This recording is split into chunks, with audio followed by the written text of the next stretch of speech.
അസ്സലാമു അലൈക്കും. ഇന്ന് ഞാനൊരു വീഡിയോ കണ്ടതിനെ പറ്റി പറയാൻ വന്നതാണ്. നമുക്കറിയാത്ത ആളൊന്നുമല്ല, നമുക്ക് നല്ലോണം അറിയുന്ന ആളാണ്. നമ്മളെ മനാഫ്, നമ്മളെ അർജുൻ, നമ്മളെ ഈശ്വർ മാൽപ്പേ, നമ്മളെ രഞ്ജിത്ത് ഇസ്രായേൽ, ഇവരൊന്നും ആരും മറന്നിട്ടില്ലല്ലോ. അപ്പോൾ 2-3 ദിവസം മുമ്പേ രണ്ട് മൂന്ന് വീഡിയോ ഞാൻ മനാഫിൻ്റെ ഏകദേശം വീഡിയോകളൊക്കെ കാണും. അപ്പോൾ 2-3 ദിവസമായി ഞാനൊരു വീഡിയോ, ഒരു 3 ദിവസം മുമ്പ് ഒരു വീഡിയോ കണ്ടു മനാഫിൻ്റെ. അതിൽ വല്ലാതെ സങ്കടപ്പെട്ട് വർത്താനം പറയുന്നുണ്ടായിരുന്നു. അതായത് എന്തൊക്കെ നന്മ ചെയ്താലും ബാഡുകൾ ഒരുപാട് വരുന്നുണ്ട്. അപ്പോൾ പണ്ട് പറഞ്ഞ മാതിരി തന്നെ പറഞ്ഞു, എനിക്കൊരു പേടിയില്ല, ഞാനൊരു തെറ്റും ചെയ്യണില്ല. അപ്പോൾ എനിക്ക് പണ്ട് പറഞ്ഞത് എനിക്കപ്പോൾ ഓർമ്മ വന്നു. ഞാൻ എന്തെങ്കിലും തെറ്റ് ചെയ്യണുണ്ടെന്നുണ്ടെങ്കിൽ ഞാൻ ആ മാനാഞ്ചിറ മൈതാനത്ത് വന്ന് നിൽക്കാം, നിങ്ങൾ എന്നെ കല്ലെറിഞ്ഞാണ് കൊന്നാളേണ്ടിന്ന് അറിയില്ലേ, അത് ഓർമ്മ വന്നു. അപ്പോൾ അത് കഴിഞ്ഞ് ആ വീഡിയോ കണ്ട് വലിയ വിഷമത്തിലാണ് വീഡിയോ ചെയ്തത്. കാരണം മനാഫിൻ്റെ പേരും വെച്ച് ബാനർ അടിച്ച് എന്തൊക്കെ യൂട്യൂബ് ചാനലുകാർ ഇങ്ങനെ വിടുന്നുണ്ട്. കുറേ ആൾക്കാർ തളർത്താൻ നോക്കുന്നുണ്ട്, കുറേ ആൾക്കാർ ഉയർത്താൻ നോക്കുന്നുണ്ട് എന്നൊക്കെ പറഞ്ഞിട്ട്. അപ്പോൾ എന്തെല്ലാം ബാഡ് വന്നാലും പറഞ്ഞാലും ഞാൻ ചെയ്യേണ്ടത് ഞാൻ ചെയ്തുകൊണ്ടേയിരിക്കുന്നു. അപ്പോൾ മനാഫിനാരും പേടിച്ചേണ്ട ആവശ്യമൊന്നുമില്ല. അതേമാതിരി മനാഫുകാരനാണല്ലോ ഇപ്പോൾ നമ്മളെ മറ്റേ മാൽപ്പയുടെ, ഈശ്വർ മാൽപ്പയുടെ മക്കളൊക്കെ കേരളത്തിൽ കൊടുന്ന് ചികിത്സ കൊടുത്തു. ഈശ്വർ മാൽപ്പയ്ക്കും മക്കൾക്കും വീടാകണു. പിന്നെ അതേമാതിരി തന്നെ അർജുൻ്റെ കൂടെ പോയ ഒരാളെ, 2 പെൺകുട്ടികളാണ്, ഒരാൾക്ക് ജോലി കിട്ടി, ഒരാൾക്ക് ഡെയിലി വൈസായിട്ടാണ് കിട്ടിക്കുന്നത്. അപ്പോൾ അതൊക്കെ പോയി കണ്ടതും ആ വീഡിയോകളൊക്കെ നമ്മൾ കണ്ട വീഡിയോകളാണ്. അപ്പോൾ മനാഫിനെ പോലത്തെ എല്ലാ ആൾക്കാരൊക്കെ നമ്മളെ നാട്ടിൽ വേണം. ഈശ്വർ മാൽപ്പയെ പോലത്തെ ആൾക്കാരും നമ്മളെ നാട്ടിൽ വേണം. രഞ്ജിത്ത് ഇസ്രായേൽ നമ്മളെ നാട്ടിൽ വേണം. അങ്ങനെ 3 പേരെടുത്ത് പറഞ്ഞതല്ല, അതുപോലെ ഒരുപാട് ആൾക്കാരുണ്ട്. പക്ഷെ എനിക്ക് പേരറിയില്ല. ഇവരെ പേര് ഈ വാർത്തയിൽ കൂടെ ഇങ്ങനെ കണ്ടേ ആ പേരൊക്കെ ഇപ്പോൾ എപ്പോഴും നമ്മൾ ആലോചിച്ച് ആ പേര് നമ്മളെ മനസ്സിലേക്ക് ഓർമ്മ വരും. അപ്പോൾ മനാഫ് അങ്ങനെ ഒരു വീഡിയോ ഇട്ട് കണ്ടപ്പം ഒരു സങ്കടം തോന്നി. കാരണം എന്തെല്ലാം ചെയ്തു ആ ചങ്ങായി. പോലീസുകാരെയൊക്കെ നടി വാങ്ങി, അവിടെ കന്നഡത്തിൽ പോയി കന്നഡത്തിൽ സംസാരിച്ച് ആ പുഴയുടെ വക്കിലൊക്കെ അങ്ങനെ ഇരിക്കണ കണ്ട, വെയിലും ഇതാക്കിയിട്ട് ഏത് നേരത്തും മനസ്സിൻ്റെ ഉള്ളിൽ ഇങ്ങനെ വിങ്ങി പൊട്ടിക്കൊണ്ട് നിൽക്കണ ഒരു മനുഷ്യനെ നമ്മളെല്ലാവരും കണ്ടിരുന്നു. പത്രക്കാരും എല്ലാവരും കണ്ടിരുന്നു. കുറേ പത്രക്കാരെ വരെ സമാധാനിപ്പിക്കണേ നമ്മൾ കണ്ടിട്ടുണ്ട് വീഡിയോ കൂടെ. അപ്പോൾ മറ്റേ ഈശ്വർ മാൽപ്പി അതേമാതിരി തന്നെ എത്രയോ ജഡങ്ങൾ വെള്ളത്തിൽ നിന്ന് ആരും എടുക്കാൻ മടിക്കുന്ന ജഡങ്ങളൊക്കെ എടുത്തു കൊടുത്തിട്ടുണ്ട്. പക്ഷെ അതിൻ്റെയൊക്കെ പുണ്യങ്ങൾ മക്കൾക്ക് കിട്ടാൻ വേണ്ടിയിട്ടാണ്, എൻ്റെ മക്കളൊന്ന് നേരാകാൻ വേണ്ടിയിട്ടാണ് അങ്ങനെ ഒരു പുണ്യകർമ്മത്തിലേക്ക് ഞാൻ ഇറങ്ങി എന്ന് പറഞ്ഞ ഈശ്വർ മാൽപ്പി നമ്മളെ കേരളത്തിൽ വന്നിട്ട് ഓരോ ഇൻ്റർവ്യൂവിനും പറയുന്നുണ്ടായിരുന്നു. അതേമാതിരി പിന്നെ മനാഫ് പറയുന്ന ഒരു സങ്കടം എന്താണെന്ന് വെച്ചെങ്കിൽ, ഇപ്പോൾ ഇൻ്റർവ്യൂകളൊന്നും കിട്ടുന്നില്ലേ, ഇൻ്റർവ്യൂ കിട്ടിയ പൈസ കിട്ടാത്തതുകൊണ്ടാണോ ഇൻ്റർവ്യൂക്ക് പോകാത്തത് എന്നാരൊക്കെ ചോദിക്കുന്നുണ്ടെന്ന്. അപ്പോൾ എനിക്ക് തോന്നുന്നില്ല മനാഫിന് ഏതായാലും ഒരു ഇൻ്റർവ്യൂ കൊടുത്തിട്ട് ആ പൈസ വാങ്ങിയിട്ട് ജീവിക്കേണ്ടി വരുമെന്ന് എനിക്ക് തോന്നുന്നില്ല. മനാഫിന് അല്ലെങ്കിൽ തന്നെ ജീവിക്കാനുള്ള ചുറ്റുപാടുള്ള ഒരാളാണ് തോന്നുന്നത്. നമ്മളെപ്പോലെ ഒന്നല്ല മനാഫ്. അപ്പോൾ ഈശ്വർ മാൽപ്പയാണെങ്കിലും മനാഫാണെങ്കിലും രഞ്ജിത്ത് ഇസ്രായേലാണെങ്കിലും അതൊക്കെ നമ്മളെ നാടിന് ആവശ്യമുള്ളതാണ്. നമ്മൾ കണ്ടില്ലേ മറ്റേ ചൂരൽമല, മുണ്ടക്കൈ ദുരന്തം, അങ്ങനത്തെ ഒക്കെ ഓരോ ദുരന്തങ്ങൾ വരുമ്പോൾ അതിന് ശേഷം ഇപ്പോൾ ഒരുപാട് കേരളത്തിൽ തന്നെ മനാഫ് തന്നെ കുറേ റെസ്ക്യൂ ടീമുകളൊക്കെ രൂപീകരിച്ചിട്ടുണ്ട്. കാരണം എവിടെയെങ്കിലും അങ്ങനെ ഒരു അപകടം ഉണ്ടാവുന്നുണ്ടെങ്കിൽ, ഉണ്ടാവാതിരിക്കട്ടെ, ഉണ്ടായാൽ രംഗത്തിറങ്ങാൻ വേണ്ടിയിട്ട് ഒരുപാട് ആൾക്കാർക്ക് ട്രെയിനിങ്ങും ഇതൊക്കെ കൊടുക്കുന്നുണ്ട്. അങ്ങനെ ഒരു സംഘടന തന്നെ രൂപീകരിക്കുന്നുണ്ട് എന്നൊക്കെ അതൊക്കെ നമ്മൾ യൂട്യൂബിൽ കൂടെ മനാഫ് പറയണത് കേട്ടതാണ്. ശിരൂരിലത്തെ വിശേഷങ്ങൾ നാട്ടിൽ അറിയിക്കാൻ വേണ്ടി മാത്രമാണ് ലോറി ഉടമ മനാഫ് എന്ന് പറഞ്ഞിട്ട് ഒരു ചാനൽ മനാഫ് തുടങ്ങിയെന്നാണ് പറഞ്ഞത്. സത്യത്തിൽ അത് ശരിയാണ്. അതുകൊണ്ടാണല്ലേ നമുക്ക് ആ പോലീസുകാരെ അടി വാങ്ങണം മറ്റതൊക്കെ നമുക്ക് കാണാൻ പറ്റിയത്. ഇല്ലെങ്കിൽ നമ്മളെങ്ങനെ കാണാനോ എങ്ങനെ അറിയാനോ. ശിരൂരിൽ അർജുനെ കാണാനില്ല എന്ന് പറഞ്ഞ് മനാഫ് ഇങ്ങനെ കാത്തിരിക്കും. ഒരു 10-12 ദിവസമായിട്ടുണ്ടാവും തോന്നുന്നു. അപ്പോൾ മനാഫ് ഇങ്ങനെ കരഞ്ഞ് പറയുന്ന ആ രംഗങ്ങളൊക്കെ ഇന്നും ഓർമ്മയിൽ നിന്ന് മറിഞ്ഞിട്ടൊന്നുമില്ല.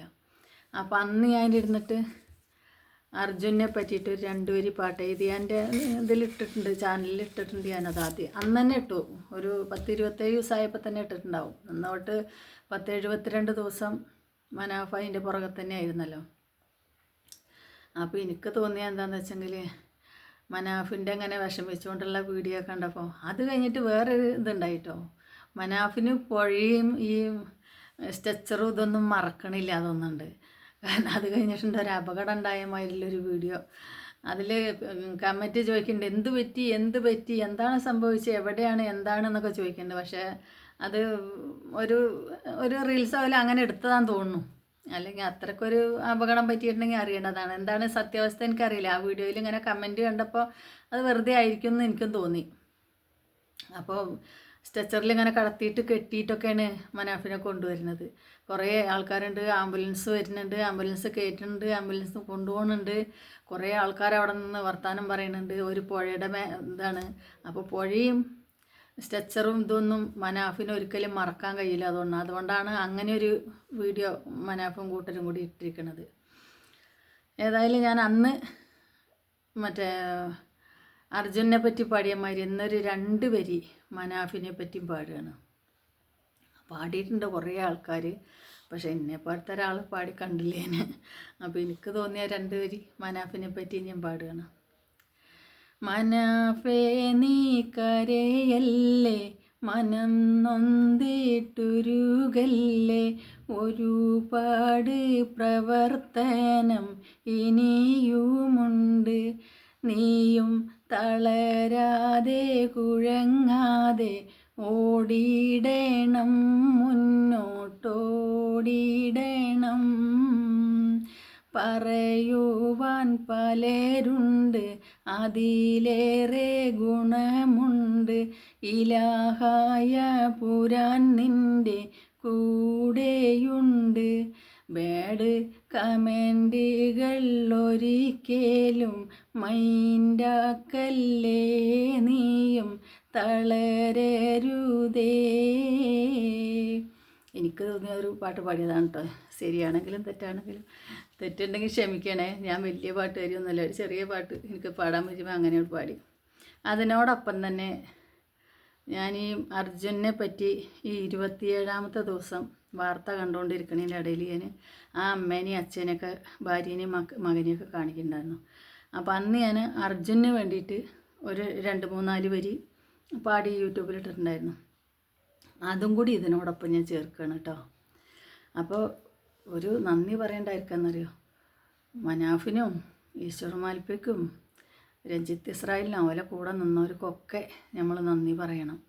കാരണം അല്ലെങ്കിൽ നമ്മൾ അർജുനെ നമുക്ക് അങ്ങനെയെങ്കിലും കിട്ടൂലായിരുന്നു. മനാഫൊന്നും അത്രയും ബുദ്ധിമുട്ടി അവിടെ നിന്നിട്ടില്ലായിരുന്നെങ്കിൽ ഒരിക്കലും നമുക്ക് കിട്ടൂലായിരുന്നു. മറ്റേ അർജുൻ്റെ കുടുംബത്തിനോട് എന്ത് സമാധാനം പറയേണ്ടി വരും എന്ന് പറഞ്ഞ് ഒരുപാട് കരഞ്ഞതാണ് മനാഫ്. അപ്പോൾ ആ മനാഫിന് അങ്ങനെയെങ്കിലും ഒന്ന് സമാധാനിക്കാം, അതങ്ങനെയെങ്കിലും കിട്ടിയല്ലോ. അത് മനാഫിൻ്റെ ഒരു സ്നേഹം കൊണ്ട് തന്നെയാണ്. മനാഫിന് പണിക്കാരോടും എല്ലാ ജോലിക്കാരോടും അങ്ങനെയാണെന്ന് പറയണു, വ്യത്യസ്തമല്ല എന്ന് പറയണു. ജോലിക്കാരും കൂടപ്പുറപ്പുകളെ പോലെയാണെന്ന് പറയണത് അത് കുറേയൊക്കെ പ്രവൃത്തികൾ കണ്ടാൽ നമുക്ക് മനസ്സിലാവും. അപ്പോൾ എല്ലാവരോടും നന്ദിയുണ്ട്.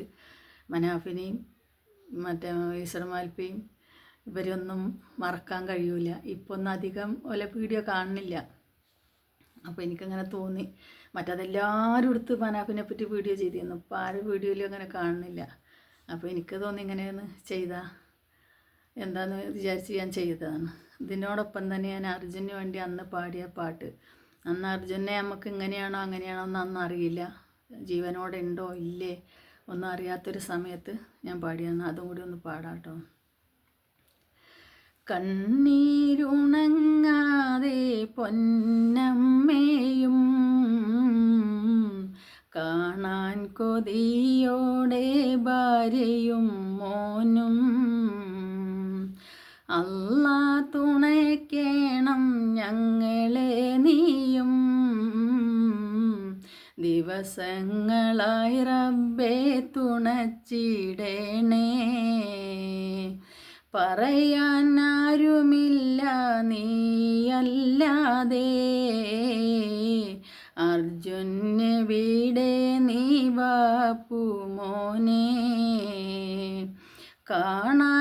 കൊതിയായി കേരളമാകെ